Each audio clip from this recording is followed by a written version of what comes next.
Halo kawan-kawan semua, Assalamualaikum warahmatullahi wabarakatuh. Berjumpa lagi dengan saya Cak Tom. Dalam video kali ini saya ingin sedikit serius karena saya akan membahas soal PNS atau Pegawai Negeri Sipil Eselon 3 dan 4 yang katanya akan dihapus di Indonesia. Jadi simak dan tonton terus video saya sampai habis ya. Jadi beberapa waktu yang lalu saya sedikit banyak membaca berita di internet, katanya PNS Eselon 3 dan 4 ini bakalan dihapus di Indonesia. Bukan hanya itu, bukan hanya dari berita saja, cuman saya sedikit banyak juga melihat atau menonton video-video di YouTube, banyak juga channel-channel yang membahas soal ini, yang katanya PNS akan dihapuskan di Indonesia ini, maksudnya di Eselon 3 dan 4. Yang jadi pertanyaan saya, apakah ini benar? Apakah ini sungguhan?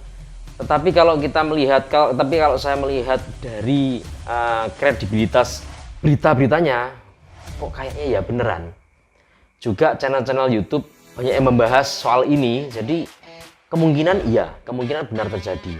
Nah, di berita itu diberitakan bahwasanya Eselon 3 dan 4 ini akan benar-benar dihapuskan di tahun 2024 mendatang. Ini merupakan satu keputusan Pak Presiden Jokowi sendiri dengan alasan ingin memangkas jalur birokrasi bagi investor-investor, supaya investor itu bisa menginvestasikan modalnya di Indonesia dan tidak tersendat birokrasi. Karena rata-rata birokrasi itu tersendat ketika berada di urusan administrasi, yaitu di Eselon 3 dan 4, yang mana Eselon 3 dan 4 ini kan memang menjabat urusan administrasi dan pengawasan. Nah, kabarnya Eselon 3 dan 4 ini akan diganti atau di-replace atau diubah menjadi sistem AI atau Artificial Intelligence atau bot ya. Karena Pak Jokowi sendiri beranggapan bahwa mengurangi tatap muka dengan manusia itu bisa mengefektifkan birokrasi itu sendiri. Kepengurusan investasi akan lebih cepat, birokrasi bisa lebih terpangkas jika menggunakan sistem AI. Dan keputusan ini juga diperkuat dengan adanya terbitnya surat edaran nomor 393 per 2019 tentang langkah strategis dan konkret penyederhanaan birokrasi yang diteken pada tanggal 13 November 2019 kemarin. Nah, pertanyaannya adalah, kalau memang benar-benar dihapuskan Eselon 3 dan 4 ini, terus pegawai-pegawainya mau ditaruh mana? Ini yang jadi masalah.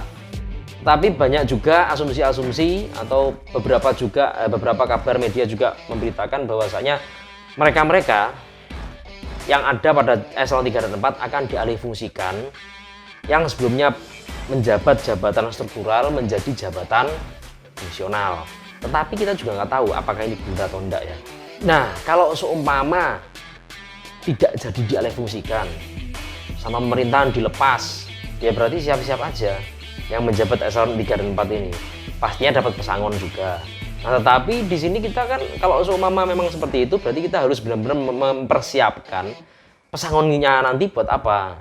Kalau menurut saya ya kita mulai belajar aja untuk menyiapkan usaha di masa mendatang.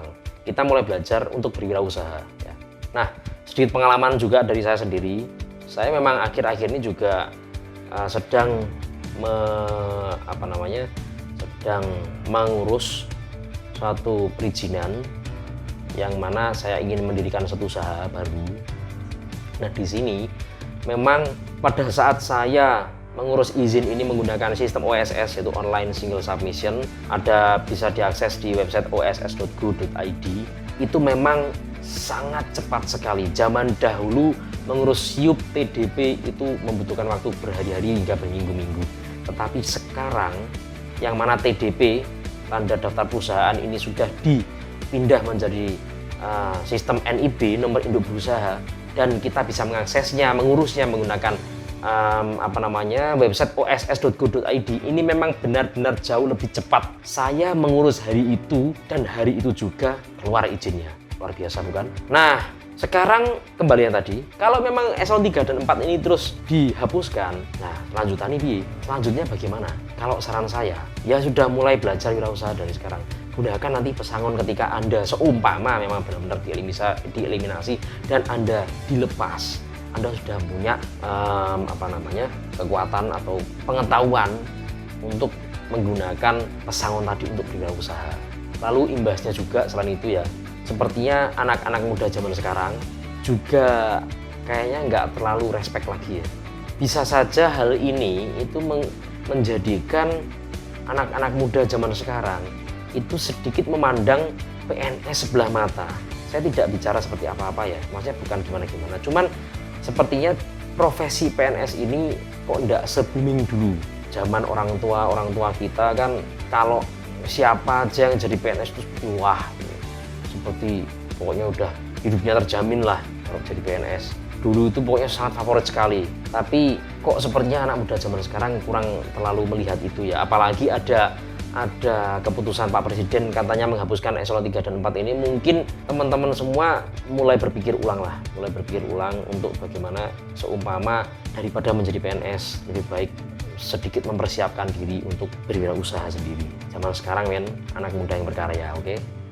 Oke kawan-kawan semua, mungkin itu saja yang akan saya bahas pada video kali ini, yang mana dalam video ini saya memang membahas terkait PNS ya. Nah, semoga video ini bisa bermanfaat bagi teman-teman semua dan bisa menjadi renungan buat teman-teman semua, terutama yang mereka-mereka yang mungkin punya keinginan untuk menjadi PNS. Terima kasih sudah menonton video ini dari awal hingga akhir, dan jangan lupa ya teman-teman semua untuk klik like, share, dan subscribe, komen juga di channel ini karena itu merupakan bentuk teman-teman semua untuk mensupport saya, untuk mensupport channel ini. Thank you for watching. Wassalamualaikum warahmatullahi wabarakatuh.